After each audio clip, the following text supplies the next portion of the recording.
go to drive home. Woo! The fast life, the fast living. They see the ambition, they know I'm past driven. Look, we are not the same, this is not a game. I've been swerving through the city in and out of lanes.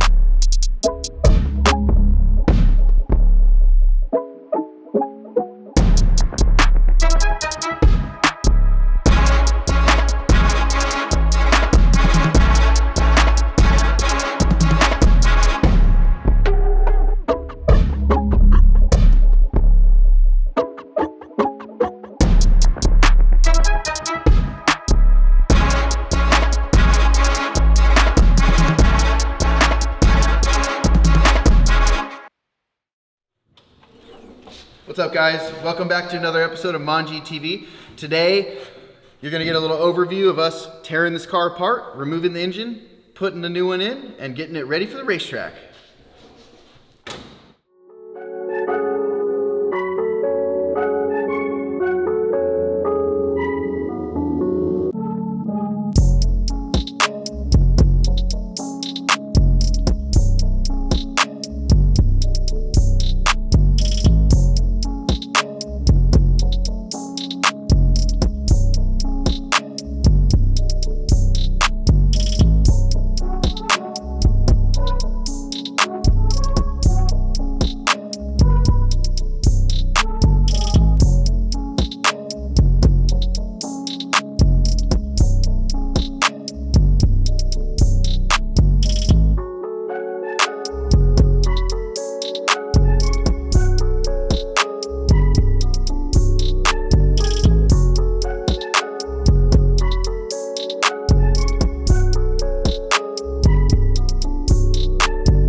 It's 2 a.m. This motor is ready to go back in. The chassis has been prepped, and we're hoping to have this thing done in just a few more hours. I don't know. I've got a lot of emotions. I don't know whether to be upset or stoked because this car has just been a nightmare since we got it. But we won't stop at all costs. We're gonna get this thing done and ready for the racetrack because I'm trying to get some seat time. All right, so if you follow me over here, we got our new 26, I think, 1,000-mile engine. So the chassis actually has just over 43,000 and change. Ended up, you guys saw in the previous videos, we removed the subframe, replaced the oil pan, we put rod bearings in it. And upon starting it, you know, for the first time I saw, you know, even taking it apart when I was working on the rod bearings, I saw a little bit of metal in there. Motor was super dry. So we just crossed our fingers and hoped for the best, and it turns out that our old motor was kind of not so good. So after driving it home that first night and driving it back to the shop, I got a low oil pressure light, and at that point I started kind of hearing a little bit of knocking, and you know, changed the oil. I'd already changed the oil twice before this. I started the car up, ran it for about 10 minutes, changed the oil, and then drove it home, brought it back, did an oil change that next day, and then I think it's on its third oil change, you know, just to make sure that things were good. And every time I did the oil, I would see almost more metal than the previous time. A bunch of like silver metal, which is signs of the main bearings or the cylinder walls, the skirts of the pistons and stuff like that breaking down. So we went ahead and got ourselves a donor motor, which is definitely a good running motor. We heard it run in the car. Came out of a 2019 M4. This is a 2019 M2, so the motor is basically the same age, lower mileage, as well as you saw swap the transmission. So we've got a 37,000 mile transmission and a 25,000 mile motor, so we really should be good this time going back together. Had to swap over the engine ECU from that engine to this engine to make sure that the car starts and we don't have to deal with any coating or any of that. Basically, went through this thing with a fine-tooth comb, made sure every wire and bolt and everything was as tight as it should be and where it's supposed to be. And basically, if you look at it, she's pretty much ready to go back in the car. So we're gonna go ahead and do that right now. You're gonna get a quick time lapse of us doing that, and hopefully everything goes smoothly. And you know, when we go to fire this thing up for the first time, we don't have any issues, and you know, we'll do an oil change right away very quickly. I do have to clean out the old, well, new but dirty oil cooler due to this thing sending some shrapnel, you know, metal through it, which sucks because it's a brand new Mishimoto oil cooler, and we're gonna have to clean it.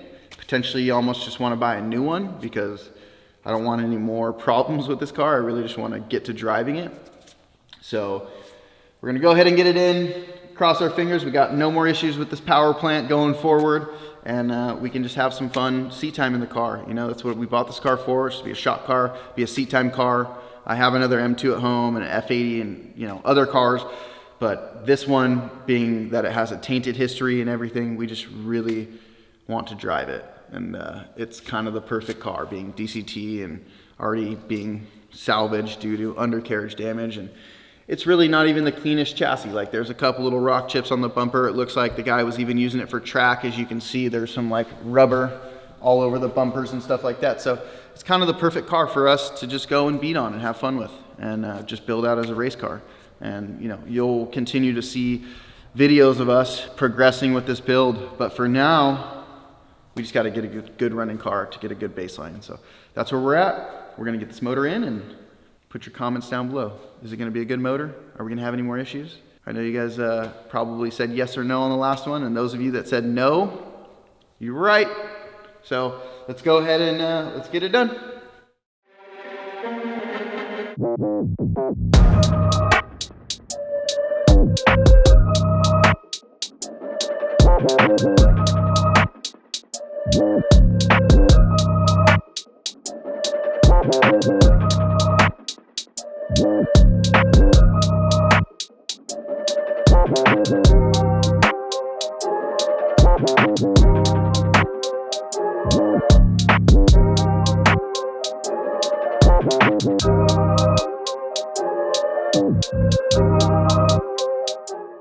All right, guys, so we kind of missed some filming last night due to just us staying up super late and wrapping this thing up, but I just installed the last piece of the puzzle. I took this Mishimoto oil cooler off and took it to my buddy's shop, and we flushed it out with his trans flush machine that purges, and basically we can put fluid through it both ways. And it's got a screen on it so you can see how much metal comes out of it, and definitely wasn't a lot, but definitely some stuff came out of it, so we made sure to run it for a good while. It also gets hot up to like operating temp, like 180. So we went ahead and did that. There's a little bit of like what looks like maybe coolant leaks, but it's just from us spilling, putting the thing together.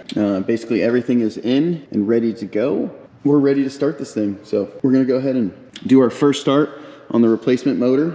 Old motor is over here. It's a sad thing to see this thing sitting on the ground with you know, only 43,000 miles on the odometer, but we're gonna tear it down. We're gonna figure out what happened, and we're probably gonna rebuild it. So stay tuned for that. There's gonna be a lot more episodes of rebuild on this and that B58 over there and this car in general. So we're gonna go ahead and bring the lift down right now.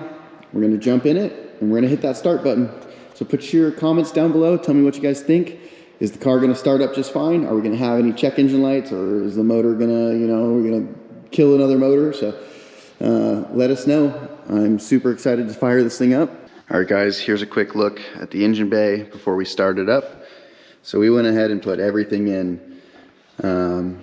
Hopefully not gonna regret that, but we did use a vacuum bleeder and made sure to bleed the system. It's been a long night. I could barely sleep last night, just wanted to hear this thing rip. So let's go ahead and we're gonna do it.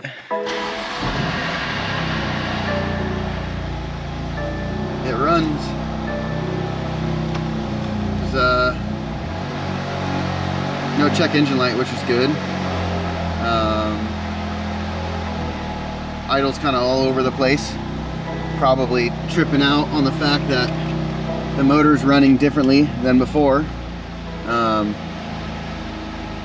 So yeah, she's running. Need some washer fluid.